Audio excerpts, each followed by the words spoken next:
Today we are in 2 Kings and 2 Chronicles. We actually start out in 2 Chronicles chapter 28, and then we pop over to 2 Kings chapter 16 and 17.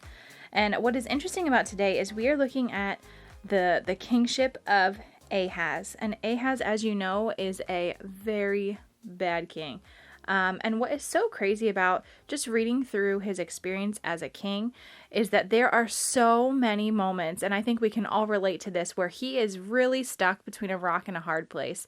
And I think as Christians, we can definitely get into this place where we feel kind of stuck between those two things. In Ahaz's case, he's definitely stuck between like being defeated because of the sins that he is committing, and also like dabbling in things that he should not be.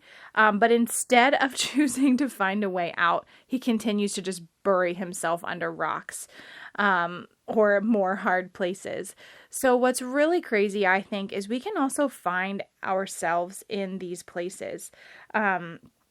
Sin is just running rampant under the reign of Ahaz in Judah.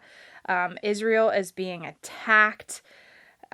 Judah is becoming like close to be like taking over or being taken over, and they cannot conquer Ahaz at first. So again, I think we can all relate to this, where we're feeling super duper stuck. And we know that like we are far from the Lord, we are stuck, we are not close to him, we're not following his ways. But what's crazy about Ahaz, and I think is an extreme and like really good example to us as believers today, is that Ahaz, instead of turning to the Lord, he like completely does the opposite and starts putting his faith and trust into more things that are not the Lord. He turns and he puts his trust in an Assyrian king who ultimately comes and defeats him anyway. He takes his visit with the king and starts like making mock models of altars to other gods. He utterly like turns his back on the Lord. We start the chapter off with him just like literally sacrificing his own children, and putting high places in every corner of Judah, every street of Judah. So it's so sad to see something that's so corrupt, and there's an opportunity, like the Lord gives grace after grace to Ahaz, who doesn't deserve it in any way, shape, or form. And he gives him the opportunity to turn it around over and over again, and he chooses not to. So there are so many instances where the Lord is just showing his grace and showing his mercy to Ahaz, even though his anger is burning against him because of how he is leading Judah into complete destruction. Eventually, we do get to the end of Judah. The end of Ahaz, and he is buried with his fathers. And then his son, Hezekiah, begins to reign in his place. We don't totally get the story of Hezekiah, but we do get into a little bit of Hosea. I believe I'm saying that right. But again, it just continues to talk about how one more king just bites the dust because he is not following in the ways of the Lord. I don't know that we could say that he's necessarily as evil as Ahaz was. However, he certainly is not following in the ways of the Lord. And chapter 17 is so interesting because, again, we're following this like extreme line of disobedience. And in chapter 17, verse 7, pretty much until the end of the chapter, it talks about how the house of Israel, right? So we're talking about Hosea, the king of Israel.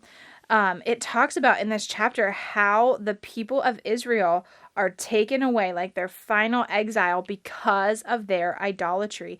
This sickness of following after things that are just not of the Lord. It is not obeying the commandments and the statutes of the Lord, the God who took them up out of Egypt.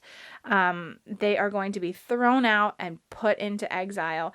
And it's like for us, I think it's so easy to watch and to look and to listen to these stories and be like, wow, like God saved them from so many instances, yet they are still turning away. And it seems like the sin just continues and continues to get worse and heightened over time. But I think it is so true for us today how we can easily just be swept away by what has come before us, or things that are happening like presently with us, that we can just give ourselves to over and over again, and rejecting the God who has brought us up out of our own sin and rescued us and redeemed us from our own sin, but yet we still continue to turn away and put something in his place, just like this is going on with the people of Israel and the people of Judah. So I guess my encouragement for you today is certainly to listen to this, because the chapters are so interesting with how you can just see the decay and the decline. Even at their lowest point, they dig even deeper, both Judah and Israel. So take some time and listen today. And remember, your part for today is that God will show mercy to you in your lowest point, but you have to turn to him. You have to obey his commandments and his statutes, trusting and knowing that he is the God of the universe. He is the King of Kings and the Lord of Lords, who deserves the place that nothing else should ever touch or be put close to.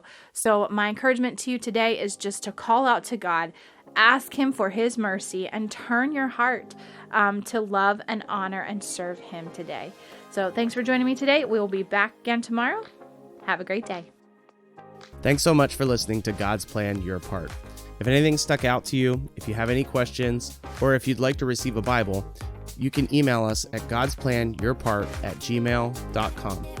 Also, if you're enjoying the podcast, please consider supporting us through the link in our description. We love that you're on this journey with us, and we hope you have a great day. See you tomorrow.